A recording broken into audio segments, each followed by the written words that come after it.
इनाम मिलता है और गिल्ड मास्टर इनसे कहता है क्योंकि तुम लोग स्ट्रांग हो इसलिए मैं तुमको एक काम देना चाहता हूँ। फिर ये दोनों काम पर निकल पड़ते हैं और लियम कहता है तुम काफी खुश लग रही हो। असूना कहती है हाँ बिल्कुल, क्योंकि हमें गिल्ड से एक जॉब मिली है और इसका मतलब है कि वो हमारी ताकत की रिस्पेक्ट करते हैं और एक खास आदमी इस रास्ते से आने वाला है जिस वजह से हमें इस मॉन्स्टर को हराने का काम मिला है। और फिर इनको ये मॉन्स्टर मिल जाता है, लेकिन इन लोगों के किसी भी अटैक से इस मॉन्स्टर को कुछ नहीं होता, जिसके बाद ये लोग काफी थक जाते हैं। और असूना कहती है ये मॉन्स्टर तो तभी हारेगा जब इसके सर पे कोई मीटियोर गिर जाएगा। असूना की ये बात सुनकर लियम को आइडिया आता है और फिर लियम स्टोरेज स्पेल का इस्तेमाल करके आइटम बॉक्स में से एक काफी बड़ा पत्थर इस मॉन्स्टर पर गिरा देता है जिससे ये मर जाता है। और फिर ये लोग ढूंढकर एक नहीं बल्कि 2 मॉन्स्टर को मार के गिल्ड ले जाते हैं। ये देखकर गिल्ड मास्टर भी काफी हैरान हो जाता है और कहता है तुमने इन 2 मॉन्स्टर को हरा दिया और वो भी इतनी जल्दी। लियम कहता है मैंने अपने सर्च मैजिक का इस्तेमाल करके दूसरे मॉन्स्टर को भी बड़ी जल्दी ढूंढ लिया था और अब काफी दिन बाद एक खास आदमी यहाँ पर आ चुका है और एल्ब्रेवेट लियम से कहता है मैंने तुम्हें हंटर गिल्ड भेजकर सही फैसला किया था और तुम ऐसे ही मेहनत करते रहो। और फिर वो खास आदमी अपनी बग्गी में से उतरता है और अचानक लियम की तरफ देखता है। फिर अगले सीन में ये आदमी और लियम एक साथ बैठे हुए हैं और ये आदमी अपना नाम जेम्स स्टैनली बताता है और लियम अपना नाम इसे लियम हैमिल्टन बताता है। फिर ये आदमी कहता है तुम्हारा और रेमंड का क्या रिलेशन है, क्योंकि जो अंगूठी तुमने पहनी हुई है वो रेमंड की है और क्या तुमने उसे जान से मार के ये अंगूठी उससे ली है। ये बातें सुनकर लियम समझ जाता है कि रेमंड वही इंसान है जिसने लियम को मैजिक स्पेल सिखाए थे। और लियम कहता है नहीं, और ये अंगूठी मुझे मेरे मास्टर ने दी है। और फिर लियम स्टैनली को पूरी कहानी बताता है, जो सुनकर स्टैनली भी लियम की बात पर यकीन कर लेता है क्योंकि ऐसा सिर्फ रेमंड ही कर सकता है। और फिर स्टैनली लियम से कहता है लियम तुम इसको जितनी ताकत से हिट कर सकते हो उतनी ताकत से हिट करो, क्योंकि मैं देखना चाहता हूँ कि तुम कितने ताकतवर हो। और फिर ये आदमी एक शील्ड बनाकर खड़ा हो जाता है और लियम फिर इस पर हमलों की बारिश कर देता है जिससे इसकी शील्ड टूटती जाती है और इसे एक हिट लग जाता है और ये जमीन पर गिर जाता है। ये देखकर स्टैनली खुश होता है और कहता है अगर तुम हैमिल्टन फैमिली के 5वें बेटे होने के बावजूद भी गिल्ड में काम कर रहे हो तो तुम जरूर खुद को आजाद करना चाहते होगे, इसीलिए मैं तुम्हें नाइट का टाइटल ऑफर करता हूँ और इससे तुम्हें आजादी मिलेगी। और फिर स्टैनली लियम को नाइट का टाइटल दे देता है और लियम इसके लिए स्टैनली को शुक्रिया करता है। फिर स्टैनली कहता है रेमंड को शरारतें करना काफी पसंद था और क्या कभी तुम्हें ऐसा लगा है कि रेमंड ने तुम्हारे साथ कोई प्रैंक किया है। फिर लियम स्टैनली को बताता है कि कुछ ही दिन पहले आइटम बॉक्स का इस्तेमाल करके जब लियम ने एक तालाब का सारा पानी आइटम बॉक्स में भरा था तब उसके अंदर लियम को रेमंड का एक लेटर भी मिला था और उस लेटर में लिखा था लियम अगर तुम इस लेटर को पढ़ रहे हो तो इसका मतलब है कि तुम आइटम बॉक्स को मास्टर कर चुके हो और इस तालाब के अंदर मैंने पहले ही 100 किलो गोल्डन पाउडर डाल दिया था और वो तुम्हारे लिए मेरी तरफ से ग्रेजुएशन का गिफ्ट है। लेकिन अगर तुम्हें मेरा गिफ्ट अच्छा ना लगे तो इस बारे में सोचो कि मैंने 100 किलोग्राम गोल्ड ही तुम्हें क्यों दिया और इसको अपनी ग्रेजुएशन का टेस्ट समझो। लियम की ये सारी बातें सुनकर स्टैनली कहता है ये जो गोल्ड है ये बस तुम्हारा ध्यान भटकाने के लिए है और तुम्हारा असली ग्रेजुएशन का गिफ्ट आसपास ही कहीं पर होगा। ये बात सुनकर लियम दोबारा उस तालाब पर पहुंचता है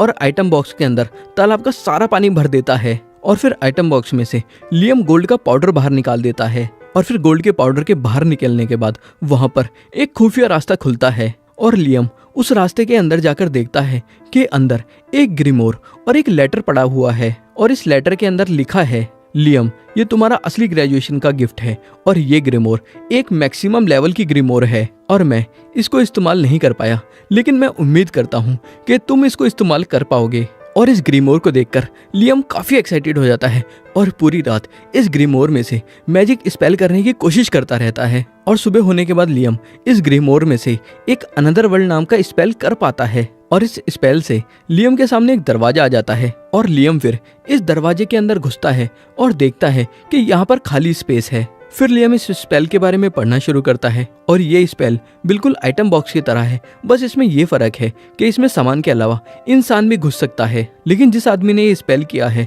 उसकी मर्जी के बिना कोई भी इसके अंदर नहीं घुस सकता। और ये पढ़कर लियम काफी एक्साइटेड हो जाता है और कहता है मैं इसके अंदर अपना घर या सीक्रेट बेस भी बना सकता हूँ और इस सब के लिए आपका शुक्रिया मास्टर। फिर अगले सीन में ये दोनों एक जाइंट मॉन्स्टर से फाइट कर रहे हैं और जब ये जाइंट मॉन्स्टर इनके ऊपर एक मैजिक अटैक करता है तो ये इस दरवाजे के अंदर घुसकर इसके अटैक से बच जाते हैं और फिर ये दोनों इस मॉन्स्टर को मार के इसका मैजिक स्टोन गिल्ड मास्टर के पास ले आते हैं। और ये मैं आपकी इन्फॉर्मेशन के लिए बता दूं, जिन मॉन्स्टर्स के अंदर मैजिक पावर होती है उनके अंदर एक मैजिक स्टोन होता है और इस मैजिक स्टोन को देखकर गिल्ड मास्टर भी काफी हैरान हो जाता है और कहता है ये एक ए रैंक जॉब थी और मुझे लगा था इसको पूरा करने में तुम्हें थोड़ी परेशानी होगी और इसके लिए तुम्हारा शुक्रिया लियम। तभी असुना को बुरा लगने लगता है और गिल्ड मास्टर कहता है इस काम के लिए तुम्हारा भी शुक्रिया असुना, और मैंने ये जानबूझकर नहीं किया। असुना कहती है मैं तुम्हारी बात समझ सकती हूँ, क्योंकि अगर मैं और ताकतवर नहीं हुई तो लियम मुझे पीछे छोड़कर आगे निकल जाएगा।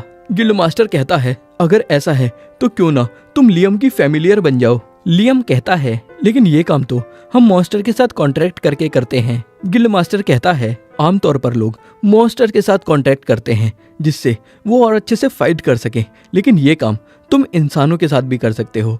लेकिन अगर तुम ऐसा करोगे तो असुना तुम अपने मास्टर के ऑर्डर के खिलाफ नहीं जा सकती। हालांकि मास्टर के पावर के हिसाब से उसकी फैमिलियर की एबिलिटीज भी काफी इंप्रूव हो जाती हैं और फैमिलियर ज्यादा ताकतवर हो जाता है जिससे वो अपने मास्टर को प्रोटेक्ट कर सके। ये ताकतवर होने की बात सुनकर असुना काफी खुश हो जाती है और लियम से कहती है लियम क्या हम कॉन्ट्रैक्ट के अंदर आ सकते हैं। लियम कहता है हाँ बिल्कुल, लेकिन ऐसा करने के बाद तुम मुझे किसी भी चीज के लिए ना नहीं कह पाओगी। असुना कहती है कोई बात नहीं, क्योंकि मुझे यकीन है कि तुम मुझे कोई भी अजीब काम करने के लिए नहीं कहोगे, और अगर कहोगे भी तो मुझे कोई दिक्कत नहीं है। चलो चाहे जो भी हो ये काम करते हैं। और फिर लियम और असुना कॉन्ट्रैक्ट साइन करते हैं। लियम मास्टर बन जाता है और असुना उसकी फैमिलियर। और खड़े होने के बाद असुना अचानक गायब हो जाती है और लियम के पीछे आ जाती है। लियम पूछता है असुना अभी अभी तुमने ये क्या किया। असुना कहती है मैं बस काफी रफ्तार में मूव हुई और जैसे ही मैंने तुम्हारे साथ कॉन्ट्रैक्ट साइन किया वैसे ही मुझे एक आवाज सुनाई दी थी कि मेरा यूनिक स्किल स्पीडस्टर जाग चुका है। और इस यूनिक स्किल की बात सुनकर गिल्ड मास्टर काफी हैरान हो जाता है। फिर लियम कहता है क्या तुम्हें ये पावर फैमिलियर कॉन्ट्रैक्ट की वजह से मिली है, और मैं इसके बारे में और रिसर्च करना चाहूंगा। असुना कहती है मैं एक इंसान को जानती हूँ जिसके साथ तुम ये काम कर सकते हो। फिर अगले सीन में असुना लियम को जोडी से मिलवाती है और जोडी एक काफी ज्यादा एक्सपीरियंस्ड हंटर है। लियम पूछता है मिस जोडी आपको सिचुएशन पता है और क्या आप ये करना चाहोगी। जोडी कहती है हाँ बिल्कुल, मुझे तुम्हारी मदद करके अच्छा लगेगा। फिर अगले सीन में जब ये हंटर गिल्ड पहुंचते हैं तो सभी लोग जोडी की खूबसूरती को देखते ही रह जाते हैं, क्योंकि जोडी वापस जवान हो चुकी है, क्योंकि जोडी भी लियम की फैमिलियर बन चुकी है। असुना पूछती है मिस जोडी आपके पास क्या यूनिक स्किल है।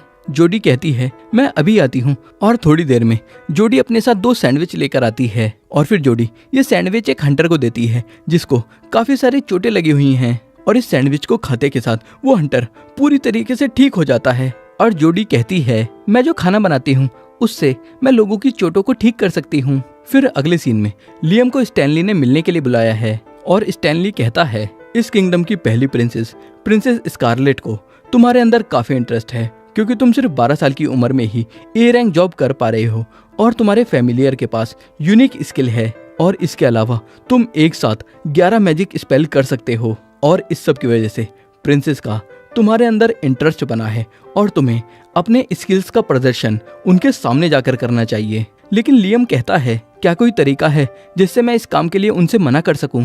स्टैनली कहता है लेकिन तुम मना क्यों करोगे। लियम कहता है वो दोनों कोई दिखावे की चीज नहीं है बल्कि मेरे दोस्त हैं। फिर स्टैनली कहता है लियम तुम जा सकते हो। और लियम के जाने के बाद स्टैनली कहता है मुझे माफ करना प्रिंसेस। और हमें पता चलता है कि जो मेड पीछे खड़ी थी वो प्रिंसेस है, और प्रिंसेस कहती है इसमें तुम्हारी कोई गलती नहीं है, लेकिन वो लड़का सही में काफी इंटरेस्टिंग है, लेकिन क्या वो ये सेम बात मेरे सामने कह पाएगा।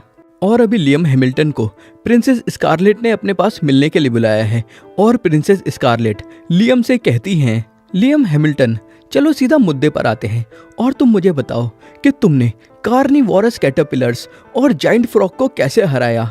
लियम प्रिंसेस को सब कुछ बताता है, जो सुनकर प्रिंसेस कहती हैं ये काफी इंटरेस्टिंग है, क्योंकि ये मैं पहली बार सुन रही हूँ कि किसी ने जाइंट फ्रॉग को बिना हाई लेवल मैजिक के हरा दिया। और ये सुनकर लियम मन ही मन सोच रहा है कि पता नहीं हाई मैजिक कैसा लगता होगा और मैं जरूर इसे एक ना एक दिन ट्राई करना चाहूंगा। और फिर प्रिंसेस लियम से इसके फैमिलियर को लाने के लिए कहती हैं, लेकिन लियम इसके लिए मना करता है। जो सुनकर प्रिंसेस कहती हैं, क्या तुम मेरी रिक्वेस्ट को मना कर रहे हो? लियम कहता है, हाँ, क्योंकि वो मेरे दोस्त हैं और कोई दिखावे की चीज नहीं है। ये बात सुनकर प्रिंसेस हंसने लगती हैं और कहती हैं, तुम सही में काफी इंटरेस्टिंग हो और इससे पहले बहुत ही कम लोगों ने मुझे 2 बार एंटरटेन किया है, इसलिए तुम्हें इनाम मिलना चाहिए। और लियम, तुम्हें मैं टाइटल देती हूँ बैरन का।